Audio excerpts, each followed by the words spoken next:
أعوذ بالله من الشيطان الرجيم. بسم الله الرحمن الرحيم. هل أتى على الإنسان حين من الدهر لم يكن شيئا مذكورا إنا خلقنا الإنسان من نطفة أمشاج نبتليه فجعلناه سميعا بصيرا إنا هديناه السبيل إما شاكرا وإما كفورا إنا أعتدنا للكافرين سلاسلا وأغلالا وسعيرا إن الأبرار يشربون من كأس كان مزاجها كافورا عينا يشرب بها عباد الله يفجرونها تفجيرا يوفون بالنذر ويخافون يوما كان شره مستطير ويطعمون الطعام على حبه مسكينا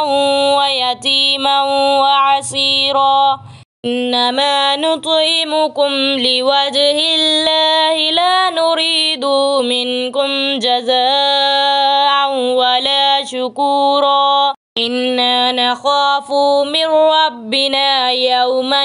عبوسا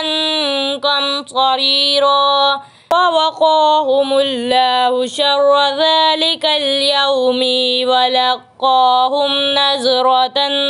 وسرورا وجزاهم بما صبروا جنات وحريرا متقين فيها على الأرائك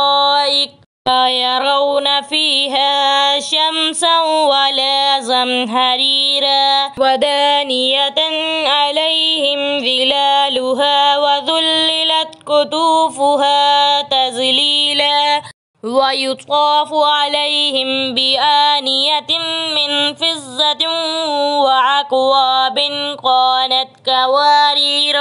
قوارير من فضة قدروها تقديرا ويسقون فيها كأسا كان مزاجها زنجبيلا عينا فيها تسمى سلسبيلا ويطوف عليهم ولدان مخلدون إذا رأيتهم حسبتهم لؤلؤا منثورا وإذا رأيت ثم رأيت نعيما وملكا كبيرا آليهم ثياب سندس خضر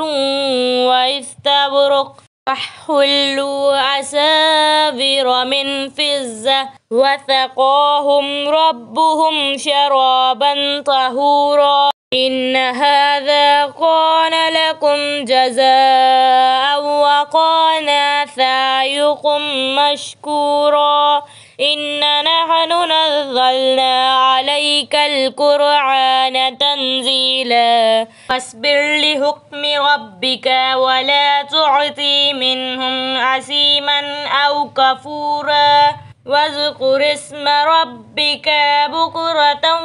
وعسيلا ومن الليل فاسجد له وسبحه ليلا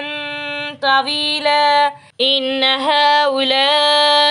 يحبون الآجلة ويذرون وراءهم يوما ثقيلا نحن خلقناهم وشددنا أثرهم وإذا شعنا بدلنا أمثالهم تبديلا إن هذه تذكرة فمن شاء اتخذ إلى ربه سبيلا وما تشاءون إلا أن يشاء الله إن الله كان عليما حكيما يدخل من يشاء في رحمته والظالمين أعد